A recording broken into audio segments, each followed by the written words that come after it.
type of business should I form?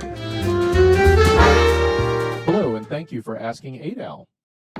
There are a number of different choices that you have with respect to forming a corporate entity. First, your choices include number 1, a sole proprietorship, number 2, a partnership, number 3, a corporation, number 4, a limited partnership, and number 5, a limited liability company.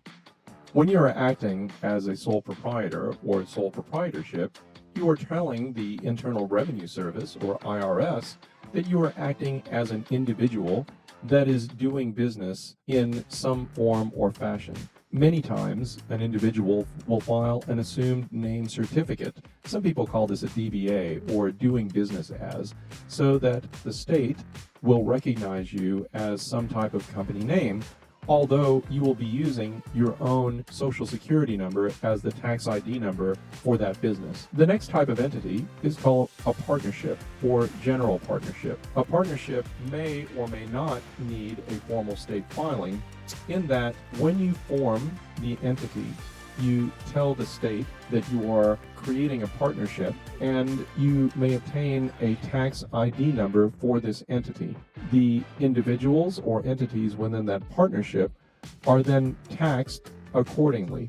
When we talk about corporations, there are two types, the S corporation or the C corporation. When revenue comes to a C corporation, the IRS taxes the C corporation for money coming into the company. After the money leaves the company to be distributed to either shareholders or to employees, those shareholders or employees are then taxed a second time by the IRS.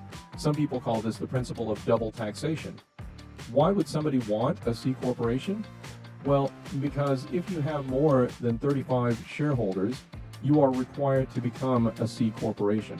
Also, if some of the shareholders are corporate entities, you are also required to be a C corporation. In contrast, an S corporation is a corporation wherein money comes to the entity, or funds are generated by the S corporation, and there are no taxes due until the money is distributed to the individuals or entities, or the individuals that comprise that S corporation. A limited partnership is actually two different entities in one, in the sense that a limited partnership has a general partner as well as limited partners. From the legal perspective, the limited partnership is ideal in the sense that all the liability is concentrated on the general partner, and the limited partners are free from the liability so long as they do not have an active participation in whatever incident caused the liability. Most limited partnerships are set up so that the general partner entity or individual only owns 1% or a small percentage of the limited partnership, so that in the event of a lawsuit, only that 1% is at risk. Finally, the limited liability company is a unique corporate entity in the sense that, depending on what you tell the Internal Revenue Service, you can be treated as a partnership, you can be treated as an S corporation, as a C corporation, or as what is known as a disregarded entity, which is almost like being a sole proprietor. The limited liability company is very easy to maintain,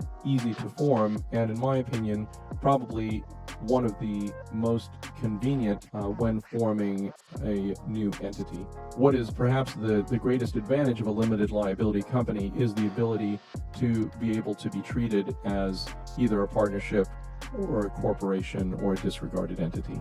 You may ask yourself, why would I want to form a corporate entity in the first place? Well, for one thing, if you're acting as an individual, you make your money, you get taxed on your money, and you get to spend what's left. If you are a corporate entity, you make your money, you spend your money, and then you get taxed on what's left. It's a completely different perspective on how you're able to use the cash that you make, and it is a great way to get the most out of the money that you make as a business. Finally, from a financial perspective, it is a lot easier to account for revenues if you have it compartmentalized in a corporate entity, so that you can keep track of revenue generated as well as the profits and losses of the company. Thank you for asking ADAL.